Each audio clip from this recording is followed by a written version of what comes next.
বাংলাদেশে শহীদের রক্তের উপরে দাঁড়িয়ে আবার কেউ চাঁদাবাজি, লুণ্ঠন, জুলুমতন্ত্র, ফ্যাসিবাদী ভাষায় কথা বলবেন, সেই বাংলাদেশ আমরা দেখতে চাই না।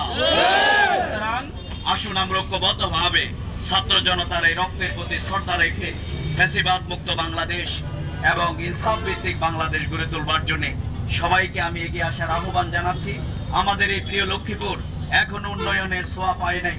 এই লক্ষ্মীপুর এখনো দুঃশাসনের কবলে নিমজ্জিত। এই লক্ষ্মীপুর কতিপয় পরিবারের হাতে এখনো পুঞ্জীভূত। এই লক্ষ্মীপুর এখনো সেই মানবিকতা সন্ত্রাসের কবল থেকে এই লক্ষ্মীপুর এখনো মুক্ত হয় নাই। সুতরাং সেই সন্ত্রাস মুক্ত লক্ষ্মীপুর, অপরাজনীতি, দুঃশাসন মুক্ত লক্ষ্মীপুর, উন্নয়নের লক্ষ্মীপুর, মানবিক লক্ষ্মীপুর গড়বার জন্য আজকে সাংবাদিক ভাইয়েরা ঐক্যবদ্ধভাবে দলমত নির্বিশেষে, ধর্মবর্ণ নির্বিশেষে আমরা ঐক্যবদ্ধভাবে এগিয়ে যাব। সবার কাছে সেই প্রত্যাশা ব্যক্ত করে প্রাণ কফি ক্যান্ডি, কররা কফি, কঠিন স্বাদে হাইকে বলো বাই।